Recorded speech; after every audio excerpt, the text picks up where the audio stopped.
तो भारत के खिलाफ गहरी साजिश, देश के दुश्मन बाहर ही नहीं अंदर भी छिपे बैठे हैं। डॉक्टर उमर और उसके गैंग में शामिल डॉक्टर्स ने साबित कर दिया है, डॉक्टर उमर वो शैतान था जिसने 13 बेगुनाहों की जिंदगी छीन ली, जिसके टारगेट पर एक नहीं कई शहर थे।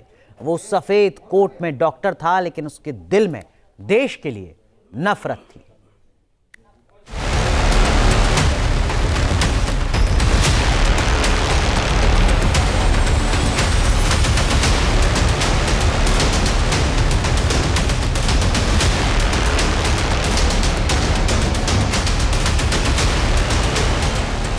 व्हाइट कॉलर टेरर नेटवर्क का वो मास्टरमाइंड जिसने 10 दिसंबर की शाम दिल्ली को धमाके से दहला दिया।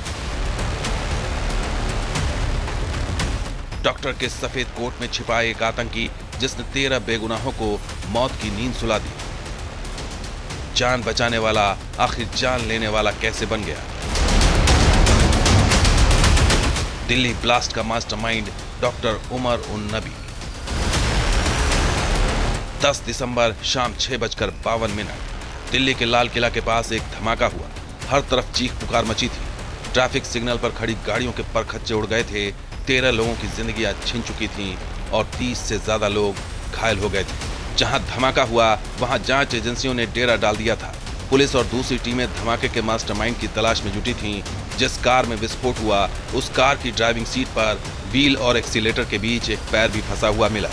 जांच एजेंसियों को इसी पैर से हमलावर की पहचान करनी थी।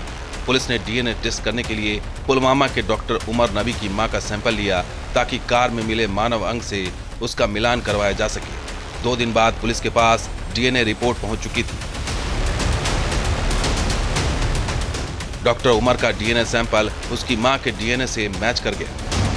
लाल किले के बाहर धमाका करने वाला डॉक्टर उमर की अब पहचान हो गई है मृतकों में, और ये भी स्पष्ट हो गया है कि डॉक्टर उमर के डीएनए की पहचान, उसका मिलान उसकी मां के साथ कर लिया गया है, यानी वो भी दिल्ली में हुए धमाके में मारा गया था। अभी भी इस इलाके को पूरी तरह से कॉर्डन ऑफ किया गया है। और डॉक्टर उमर किस तरीके से अपने आकाओं के साथ संपर्क में था, सेक्शन ऐप का इस्तेमाल किया जा रहा था, कैसे फंडिंग की गई थी, क्योंकि जांच एजेंसियों ने यह भी माना कि डॉक्टर उमर और उसके साथियों के पास 30 लाख की फंडिंग आई थी, जिस फंडिंग के जरिए वो कई आईडी धमाके दिल्ली एनसीआर में करना चाह रहे थे।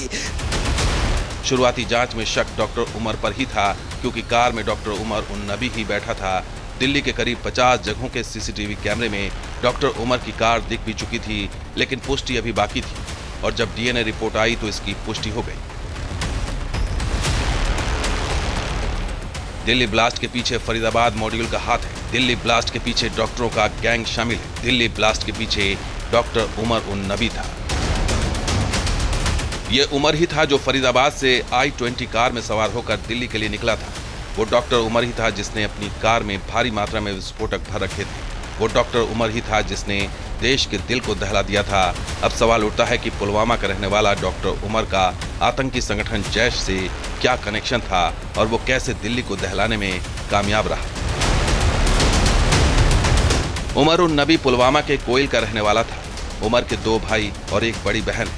उमर ने श्रीनगर के गवर्नमेंट मेडिकल कॉलेज से मेडिकल की पढ़ाई पूरी की। उमर ने MD मेडिसिन की डिग्री भी हासिल की। डॉक्टर उमर की हाल ही में एंगेजमेंट हुई थी और अगले साल उसकी शादी होनी थी। उसकी सगाई श्रीनगर के हैदरपुरा इलाके की एक डॉक्टर से हुई थी। पुलिस ने उस डॉक्टर के घर भी छापा मारा था।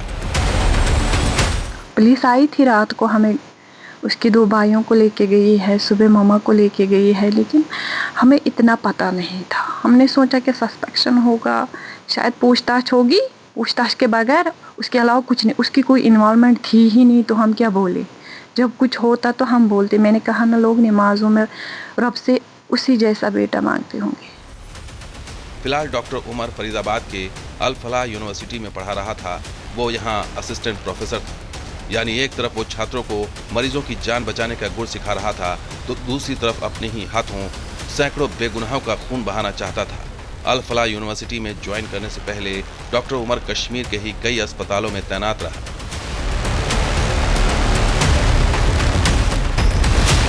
साल 2023 में उसने अनंतनाग गवर्नमेंट मेडिकल कॉलेज में सीनियर रेजिडेंट डॉक्टर के पद पर ज्वाइन किया था।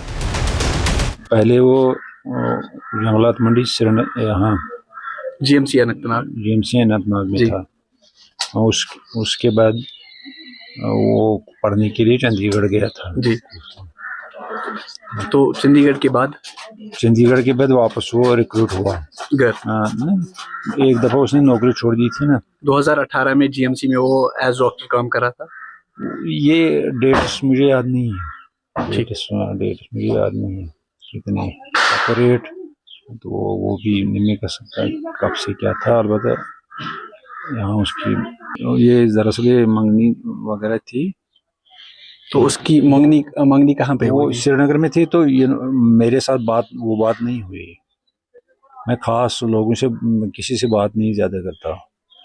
जब वो यहाँ थे तो उसी वक्त कुछ यहाँ दाएं बाएं फोन वोन भी मैं नहीं करता। हॉस्पिटल के कर्मचारियों के मुताबिक डॉक्टर उमर का तौर तरीका ठीक नहीं था। उसके दूसरे साथी डॉक्टर, पैरामेडिकल स्टाफ और यहाँ तक कि मरीज भी अक्सर शिकायत करते थे। वो अपने काम में ध्यान नहीं देता था और आए दिन अस्पताल से गायब रहता था। हालांकि डॉक्टर उमर की भाभी का कुछ और ही दावा था। कब वो घर आते थे? साल में कितने दफा? साल में नहीं, वो मतलब 1.5 महीने 2 महीनों के बाद आता था। मेरा एक बेटा है, उससे ज़्यादा याद आती थी, ज़्यादा प्यार उससे करता था तो वो आता था। साल में 2 बार? नहीं, साल में 2 बार नहीं, वो मतलब 2 महीनों के बाद आता था, 1.5 महीनों के बाद आता था। मतलब 1.5-2 महीने के बाद वो घर आता था। यानी कि 2-2 महीने के बाद? हाँ, वो आता था। अच्छा, तो कोई ऐसा कुछ उसके कहने, उसकी लैंग्वेज में कभी फर्क आया? ऐसी कोई बात ही नहीं है। मैंने कहा ना, लोग यहाँ नमाज पढ़ते होंगे फिर कहते होंगे जैसा उमर नबी है वैसा बेटा हमें भी रब दे। बताया जा रहा है कि अस्पताल ने डॉक्टर उमर को बर्खास्त कर दिया था। इसके पीछे वजह थी उसकी लापरवाही। अस्पताल के कर्मचारियों के मुताबिक डॉक्टर उमर को एक मरीज के इलाज की जिम्मेदारी दी गई थी, लेकिन उस दिन वो अस्पताल से गायब हो गया था। इलाज नहीं मिलने पर मरीज की मौत हो गई। मृतक के परिजनों ने डॉक्टर उमर की शिकायत अस्पताल प्रशासन से की। इसकी जांच के लिए अस्पताल प्रशासन ने 4 डॉक्टरों की कमेटी बनाई थी। उस कमेटी में डॉक्टर उमर ने झूठ बोल दिया कि वो अस्पताल से गायब नहीं था, लेकिन सीसीटीवी फुटेज से उसकी पोल खुल गई। जांच के दौरान डॉक्टर उमर को कई बार बुलाया गया, लेकिन वो जांच कमेटी के सामने पेश नहीं हुआ। इसके बाद कमेटी ने उसे नौकरी से निकालने की सिफारिश की। वहां से निकाले जाने के बाद उमर फरीदाबाद पहुंच गया। अल फलाह यूनिवर्सिटी ने उमर के बैकग्राउंड को जांच करना मुनासिब नहीं समझा और उसे असिस्टेंट प्रोफेसर के तौर पर नौकरी पर रख लिया। जांच में सामने आया है कि उमर जैश मोहम्मद के एक लॉजिस्टिक मॉड्यूल से जुड़ा हुआ था, जो फरीदाबाद, लखनऊ और दक्षिण कश्मीर के बीच एक्टिव था। यह मॉड्यूल करीब 10 से 15 सदस्यों का था, जिनमें 9 डॉक्टर शामिल थे। इन डॉक्टरों ने अपनी एक्सपर्टीज का इस्तेमाल करते हुए केमिकल्स और अमोनियम नाइट्रेट से विस्फोटक तैयार किया था। 7 नवंबर को जम्मू कश्मीर पुलिस ने सहारनपुर से डॉक्टर आदिल को गिरफ्तार किया था। उसी दिन कश्मीर से डॉक्टर मुजम्मिल को भी गिरफ्तार कर लिया गया था। पुलिस 30 से डॉक्टर उमर उन नबी की तलाश में जुटी हुई थी। धमाके से ठीक एक दिन पहले यानी 9 नवंबर को फरीदाबाद में जम्मू कश्मीर पुलिस ने डॉक्टर मुजम्मिल के कमरे से 2900 किलो अमोनियम नाइट्रेट जब्त किया था। उसी रेड के बाद डॉक्टर उमर लापता हो गया था। आखिरी बार वो धौज गांव के पास देखा गया था, लेकिन जैसे ही पुलिस की रेड पड़ी, वो विस्फोटकों से लदी कार को लेकर दिल्ली के लिए निकल गया। इस दौरान उसने अपने फोन भी बंद कर लिए थे। डॉक्टर उमर 30 अक्टूबर से यूनिवर्सिटी की ड्यूटी पर नहीं गया था। उधर डॉक्टर मुजम्मिल के ठिकाने पर रेड जारी थी। इधर डॉक्टर उमर पैनिक में आ चुका था। उसे लग रहा था कि पुलिस जल्द ही उस तक पहुंचने वाली है। इसी बीच दोपहर 1:40 पर जम्मू कश्मीर पुलिस ने सोशल मीडिया पर एक पोस्ट किया, जिसमें गिरफ्तार आतंकियों की जानकारी थी। साथ ही ये भी लिखा गया था कि बाकी आतंकियों की भी जल्द गिरफ्तारी होगी। शाम 6:10 पर जम्मू कश्मीर पुलिस ने दूसरा ट्वीट किया। इस ट्वीट में लिखा था, you can run but you can't hide. Jammu Kashmir police की यह लाइन डॉक्टर उमर की घबराहट की ट्रिगर बन गई। उसे लगा कि उसकी लोकेशन ट्रैक हो चुकी है। फिर क्या था, शाम 6:48 पर वो कार की पार्किंग से निकला, जो ठीक 4 मिनट बाद ट्रैफिक सिग्नल के पास धमाके में तब्दील हो गई। Team news nation. जहां भक्ति है हर शब्द में, कथाओं में छुपे हैं दिव्य रहस्य और ज्योतिष देता है जीवन को दिशा। धर्म से जुड़ी हर बातों को जानने के लिए हमारे चैनल स्तुति को सब्सक्राइब करें। चैनल पर जाने के लिए इस लिंक पर क्लिक करें।